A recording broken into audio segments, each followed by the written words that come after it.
All right. I want to begin with just a little bit of conversation between you and me, so it makes it look like we've been talking for hours. Okay. And I remember that time that you pulled the pants over that midget's head and then spun him around by the cuffs, but then he slipped out of his pants and went flying right into a Burger King drive-through sign, and there was sparks everywhere. But they only held you for like 3 hours to question you, and then they let you go. I Yeah. suspect white privilege. You were a big help. All you did there was stand there and laugh. White and height privilege. Yeah. Okay, so Blackadder. Okay, yeah, Blackadder. Black Adder. No, this is about the Twilight Zone, buddy. Black. No, but I noticed you picked up a Blackadder book today from the library. A very nice looking volume, by the way. But Uh-huh. and you also picked up a book about the War of the Roses. Right. Now, I was wondering, do you agree with Danny DeVito's supposition that dog people should marry dog people and cat people should marry cat people? Obviously. Okay, it actually says that in the book. I think it's wrong War of the Roses, Yes, but the wrong kind. Kathleen Turner But and yeah. Michael Douglas. It's directed by Danny DeVito. Welcome to that Twilighty show about that zone. I'm joined today by Mrs. Bronwyn Knox, Mrs. Bronwyn Knox Lawler, to you, Miss Jackson, if you're nasty. We're talking about the episode Valley of the Shadow. This is episode 3 of the 4th season, written by Charles Beaumont and directed by Perry Lafferty, who also directed, I believe, In His Image, and the second episode, the 30 Fathom Grave. And Can you give me a quick CV of Charles Beaumont, because that name sounds really familiar. well, Charles Beaumont he was the second most prolific writer on the original Twilight Zone. Oh, okay. He wrote The Howling Man, Miniature Printer's Devil, another favorite of mine. Number 12 Looks Just Like You. Novelist Dean Koontz has said Charles Beaumont was one of the seminal influences of writers of the fantastic and the macabre. He's also the subject of a documentary, Charles Beaumont, The Short Life of Twilight Zone's Magic Man. Cool. And as I said, he was 34. And he began to suffer the effects of what has been called a mysterious brain disease. He began to age rapidly, his speech slowed, and his ability to concentrate diminished. And a lot of his work was finished up by people,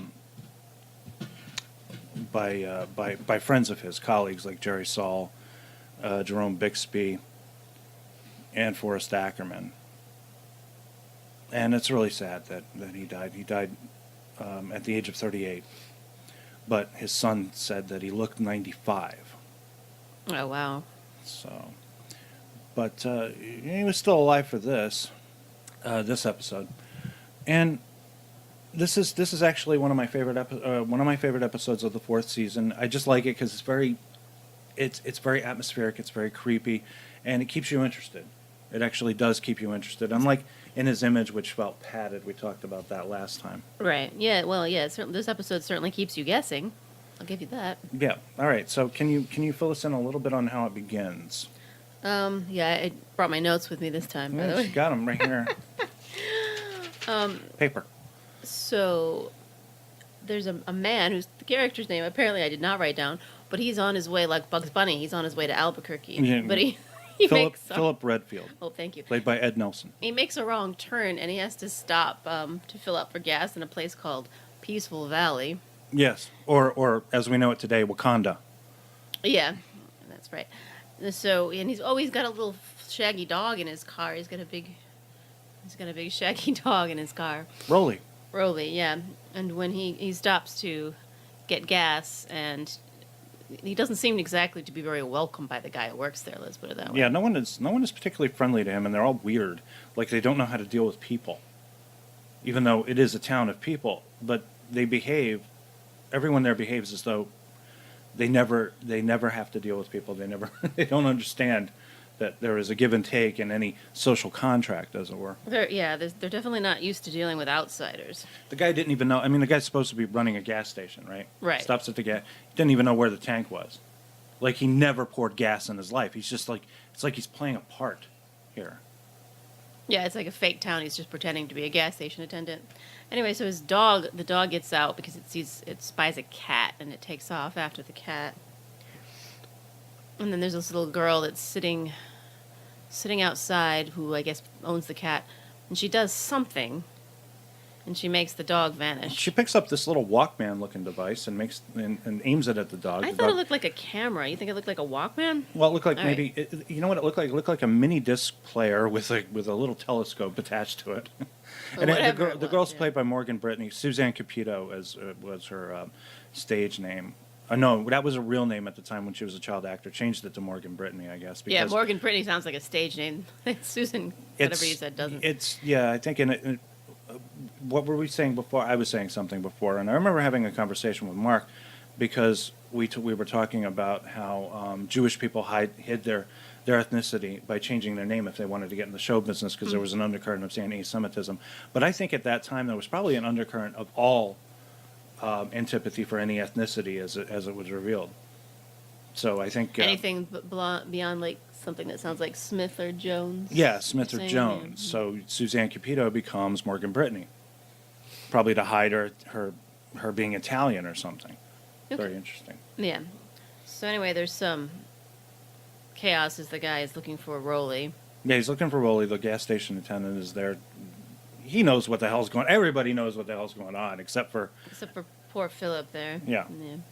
Right, so the dog is vanished.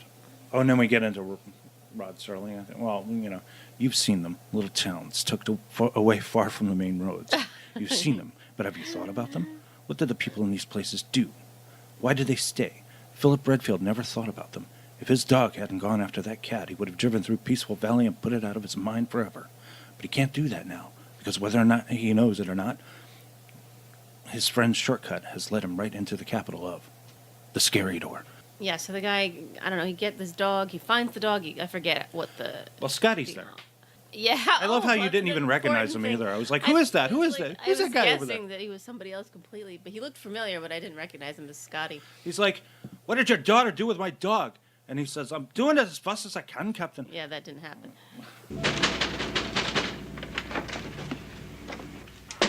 You scared my little girl. Well, that makes us even. Your little girl scared me. What do you mean by that? Just what I said. Now, look, I don't know what she did, but she made my dog disappear. What? Look, she pointed some kind of a machine at my dog, and he disappeared. Are you feeling all right? No, I never feel all right when I see that kind of thing. It makes my blood pressure rise. Easy now, mister. Let's look around the yard. He's bound to be here somewhere. So, yeah, so the guy somehow... They go looking for Rolly. He's like, I'll go over here. And then he just hits his Walkman and brings Rolly back, the dog back, right. From non-existence. From some I guess we don't purgatory really, for I don't dogs. exactly know.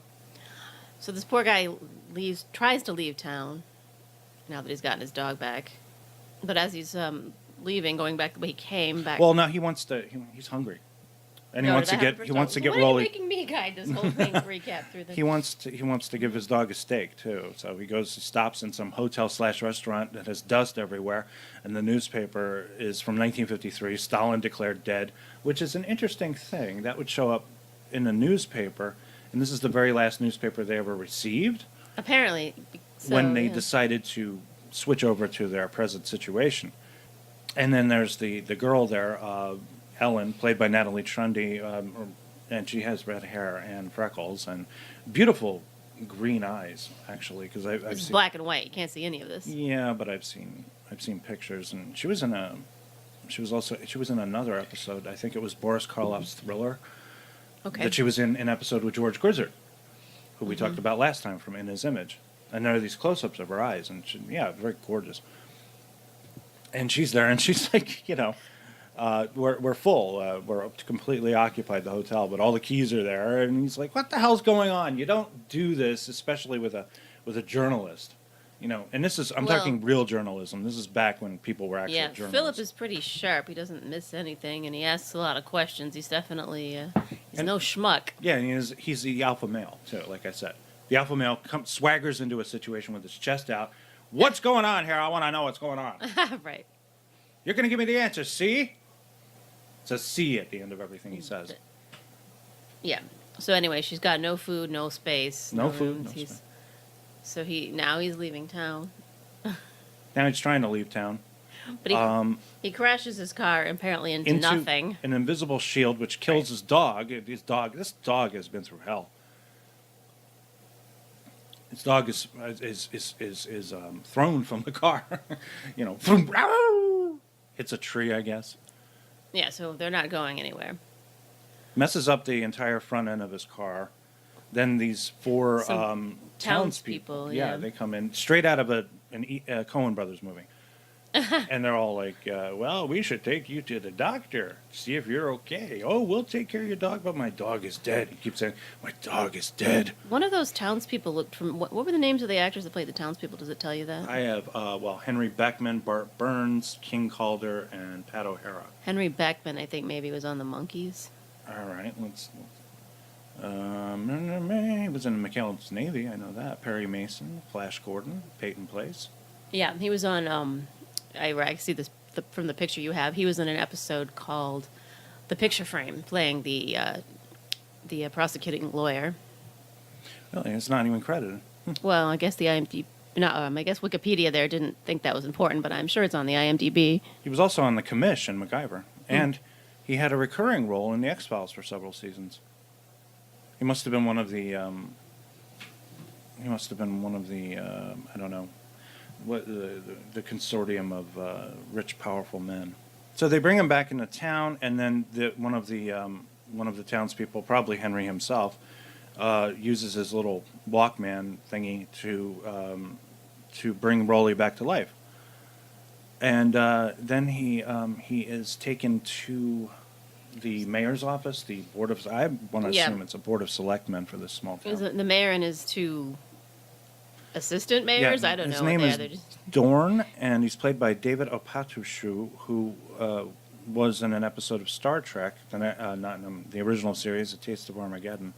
As the leader of a Meteor 7, it was a war being fought by computers, and then people had to go to suicide stations, and he's trying to justify this to Kirk and Spock, who just look at him like he's completely out of his mind. Oh, I remember him, yeah. And you said also he was also in the Man from U.N.C.L.E. episode. He was in a Man from U.N.C.L.E. episode. He was in a Mission Impossible. He was just a ubiquitous presence. He's also half Japanese, which accounts for his last name, Opatushu, and also he's kind of a quasi Japanese look about him, like our daughter.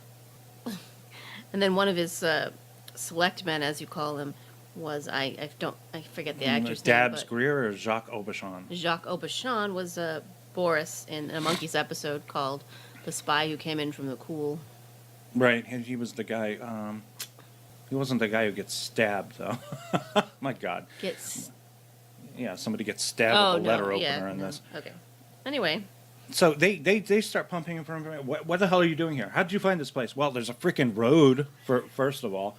You're trying to keep this place a secret. I understand that. But the thing is, there's a sign that says Peaceful Valley. If you want to keep people away from your town, you should have a sign that says nuclear testing facilities, keep away, or something. That's true. And also, why not have the shield up all the time going that way so no one can drive into it? Well, if anybody drove into it, then there would be more questions. I suppose that's true. If you were allowed to drive right through. Or like they have, well, anyway. I mean, it seems like with the abilities they have, they could have figured out some better way to obscure it. I'm just saying. Yeah, but they did try to make it as boring looking as possible. This town, so it looks literally like a one horse town. Yeah. So he's like, I just want to go. I want to go. I've got the job of a lifetime in Albuquerque. I'm assuming. I guess he's getting a job there or something. Yeah. He is. Sorry. Yeah, so now the big drama is he's got to get his car fixed. He can't leave until then, so the mayor lets him free to walk around the town. Right. Which he does, and he goes and he talks to the girl some more from the hotel, and he talks to the guy who's supposed to be fixing the gas station. Yeah, the gas supposed station to be dude. fixing his car, but this is obviously none of this is all. They're just BSing and wasting time. Yeah, he says I have to get permission or something to fix your car. I'm not really sure how that works. It is America, as far as I know, and you can't just have a dictatorship going on in any small town. You still have to follow our rules in some way, and part of those rules is letting people leave. Right. That's what makes America great, kids. Remember that. So they decide then, I guess they decide to take him back and talk to him about this technology that they have. Yeah, he's back at the mayor's office. As it turns out, Peaceful Valley is a utopia, and it's kind of like an enforced utopia, and that's why I brought up Wakanda, because I was thinking about Wakanda.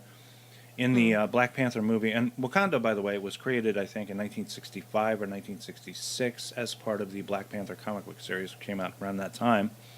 So it's possible that it was kind of, the idea was kind of ripped off a little bit from Peaceful Valley, because as it turns out, Wakanda there's a rare mineral that makes everything great, and it makes their technology incredible. Yeah, that's bizarre. So I watched the movie. It's like they're just living in this very science fiction-y mountain, whereas the rest of Africa is not part of their Is not that great. Their secret really. utopia. And it's a secret utopia, and they keep it a secret because they're xenophobes, just like the people of Peaceful Valley. Right. Because they're convinced, should their technology, should their way of life get out, it will be used to destroy. And the thing is, I think they have a point here. I'm not sure they have a point in the Black Panther movie. I didn't understand that. But they run him through all these tests. I don't know why. They're just... They demonstrate. They demonstrate on him. They disassemble and then reassemble him, and then they... Yeah, they have matter transporting technology. How did they get in this chair? You were disassembled over there and reassembled there. With this. What is that? I'm afraid you wouldn't understand, Mr. Redfield. Even if you were a physicist, which you are not. Let us say it is a device by which we move things about. All things are collections of atoms with spaces in between, even you, Mr. Redfield. And atoms are in a given mathematical arrangement. This device breaks them up, stores them, and puts them together again in the same order. That's ridiculous. Perhaps, but it saves a lot of time when you want to move furniture around. They have technology on cards, which is weird because it's like, it feels really backward that they have these printouts on cards. Like, he says, "Are you hungry? Would you like a ham sandwich?" He pops in a piece of paper that has coding on it, and he makes a ham sandwich for him. But it has a side to it. I didn't know that. It's like, because he says this is the genetic structure of a ham sandwich, but apparently there's a side dish with the sandwich. Maybe that was also on the card. Redfield there is like, "Well, why don't you share this technology? You could cure disease, we could all be happy and everything." He says, "No, you're just going to use it to I know you guys, humanity are a bunch of bad boys, probably cause a lot of havoc with whatever they have here." So they're instead of like just culpable deniability or something like that, they instead run him through this whole story of how, I guess, this technology was given to the town elders 104 years earlier by a scientist from an unknown planet. 104 years ago? 104. So that, how does that fit in with the idea that the last newspaper they got was only about 10 years ago? I don't Does that know. mean they haven't always been cut off? That doesn't really fit together very well. Maybe they haven't always been cut off because there are children there. There are younger people there. Right. Well, yeah. So, and then that Maybe- begs another maybe they question. Have they been decided that- inbreeding for 104 years? Just breeding among the people that That are would there? be weird. Well, considering the fact that we only see about 5 people in the town, it makes you wonder. And then again, they wouldn't be having children that look like Morgan Brittany and everything, unless they manufacture people. Maybe they manufacture people with their little... Or maybe they kidnap people. Discmans. They've kidnapped other people who have accidentally stumbled into their town and convinced them to stay. because it's such a great place. But I think that the character Philip Redmond there, the journalist, he makes a good point. They're keeping this technology to themselves. They're just sitting on it. Right. And there could be like world problems that they could be solving. Yeah. And they don't really... they make up some excuse why they can't do that. Oh, the world isn't ready for it. So they're just waiting, I guess, for the rest of the world to be philosophically on the same page as them. Yeah, and they're gonna be advanced. waiting for thousands of years if that's the case. And what's more, Peaceful Valley, they're gonna die off. Do you have any idea what you have down there? But of course. And you mean you don't intend to share it with the rest of the world? Oh, good heavens, no. Why? Well, I've already explained, Mr. Redfield. The world isn't ready. But Peaceful Valley is. Well, obviously. We have no war here, no crime, no violence, no greed. Unlike your world, we live in peace. We use the power for good, not for evil. Well, how can you be sure the rest of us wouldn't? Come now, Mr. Redfield. The history of civilization has been written in blood. But that's because people wanted things. With that power, we could... With this power, they would destroy the universe. They're children. But there's one machine that could stop sickness and sufferings. It could cure disease. Well, couldn't it? Yes. Also, how do they know they're not, that perhaps the introduction of this technology might not be the thing that would spur on the development of mankind? I mean, Yeah. There's a lot of questions. There is that. And so this is when they decide they're going to keep him, and they're going to hold him hostage, basically. You basically say he can assimilate or die. Cake Yes. or death. Assimilation or death. Yeah. It's kind of, when you think about it, it's the story of our country. Anyway. How's that? That was pretty much the Constitution was written along those lines. Assimilate or die. Or New Hampshire, live free or die. The girl there, Ellen.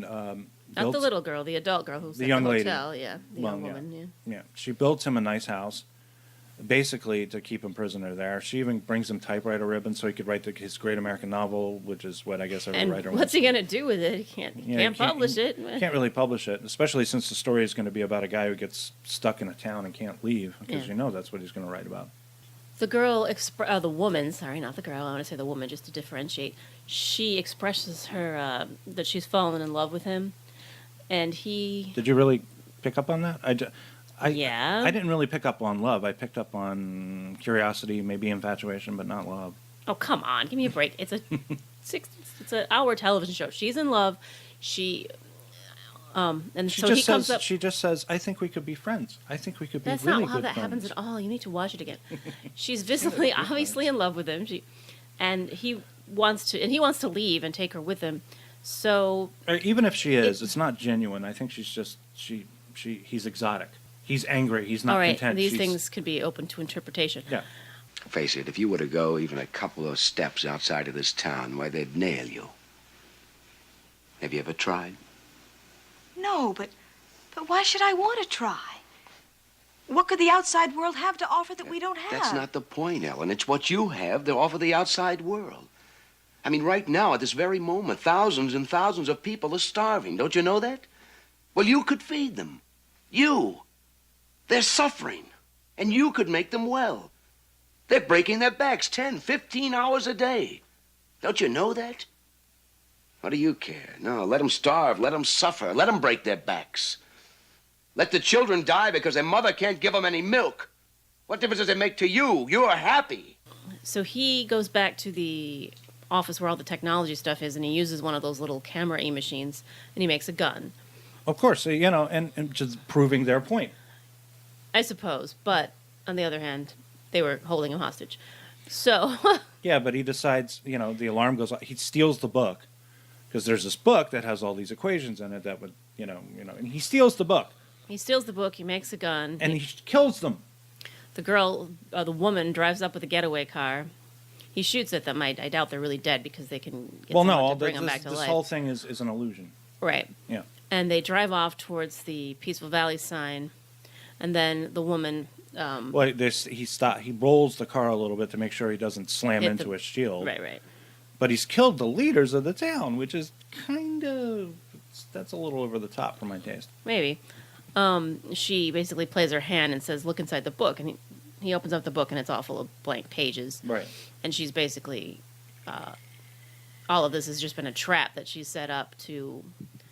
I guess it was a test to see what he would do if given the opportunity to escape with the technology. And he proved that he would take the aggressive route and make a gun, shoot people, steal the technology, and leave. No, I if it were me, I would have just engaged in a debate with them, Oxford rules. You would, yeah, because you love to debate. You'd still be there. I mean, you would just be debating there for another But don't you 104 understand how years. this is wrong? You should be knowing what if I made a problem? And it'd be bargaining and all kinds of stuff. Right. But he's an alpha male, which means he tries to beat the crap out of people and then fire a gun if he can. You're not holding me, see? So that is, I mean, I think something else might happen, but that is basically the... Well, they bring him Story. back. Right. They bring him back and they say, we're going to execute you. But it's not really execution, as he knows that all they do is I guess they even have the technology to tamper with men's minds and their memories. So they take all memory of this town and everything that has occurred out of his head. He winds up back where he was with the gas station. Mm-hmm. Yeah, getting changed from the gas station. A little girl comes out again with her cat, and I guess Rolly doesn't go for the cat this time, which is kind of weird because Rolly has died and been reassembled. Maybe he's being reassembled with less interest in chasing cats. Interesting, right? So he's gonna just leave the town. He takes one final glance at the woman, and there's some sort of business about how, I thought I knew her, but I guess I didn't, which only proves my point that there was some kind of romantic connection between them. But that's been removed from his mind, and she's just standing there looking super sad. Super sad. Because, when's somebody else going to drive into the town that she likes? What are the chances? Okay, so what did you think of the episode? It was good. As you said, it was better than the previous one that we watched together. Because it had more of a moral dilemma. At least I thought of it as a dilemma. Because as you said, he did prove their point by going all aggressive and shooting people. But I also think that he had a point himself, which is to say their isolationist decision wasn't necessarily the right one either. It's very elitist of them to be like, oh, well, we're ready for this technology, but you people aren't. Yeah, these people are human. They're the same as him. Yeah. So where they would come up with this some kind of artificial strata by which they're ranking themselves and comparing themselves to other people, is to say they aren't capable of the same flaws and the same faults. Why do they have a gun? Why, if they're not violent, why do they have the schematics for a gun? That's a good question. We should be making ham sandwiches in peace if we're them. And, if anything if it gets a little too intense, you can just throw the ham sandwich at somebody. Mm-hmm. And then make more and throw, and it'll be a war of ham sandwiches. Ham sandwiches and roadblocks. Yeah. I like I said, one of my favorites. I really like it because it really kind of, the way it unfolds, it's very much a kind of popcorn situation where you're just watching. And you're very interested in what's going on. As far as the xenophobia, do you think this could be do you think this could be a comparison between Peaceful Valley and the United States of America? We've often been accused of being xenophobic, of hating anything that isn't us. And we tend to go around saying, well, America, greatest country in the world, That's not what immediately came to mind. No, I don't know. Well, science fiction, even particularly science fiction of the late 50s, early 60s, was always allegory for something that was going on that was political or social. True. So what could this be an allegory for? It also seems like a Star Trek episode. It reminds me of Star Trek a lot. Yeah, I can definitely see that, some alien race that's sort of holding themselves apart from other races, and I think we do see tons of Star Trek. And this guy Redfield is very much a Kirk type. Yeah, just going to come bursting in and taking action, winning over the girl. That's true. Yeah. Yeah, and you don't see many men like that anymore either. It's funny. But it was very cool for me to see, James Doohan outside of his Scotty role and not having the accent, which was fun. And Ed Nelson. Ed Nelson, I know him from something. Which one's Ed Nelson? This dude here, Redfield. Oh, the main character. Oh, he was on Peyton Place, too. All right. He was Dr. Michael Russi on the ABC television series Peyton Place. He was in a bunch of Roger Corman movies. Oh, he was in everything. He was in Maverick, Wagon Train, Have Gun Will Travel, Johnny Ringo, Gunsmoke. Lots of Westerns. The Dakotas, The Rifleman. He was in The Fugitive, Outer Limits, Thriller. He was also on Thriller, and he was on Mission Impossible, and he was on Perry Mason. So, these guys just were always, these actors were constantly, they were just everywhere. Okay, I want to thank my guest, Mrs. Bronwyn Lawler. I'm going to keep calling her that throughout the whole season. Next time I will be discussing He's Alive, starring Dennis Hopper, with Nicole Phelps. Until then, try to enjoy the daylight. Say goodnight. Good night. And now, here is the complete soundtrack to the arrival from the Twilight Zone.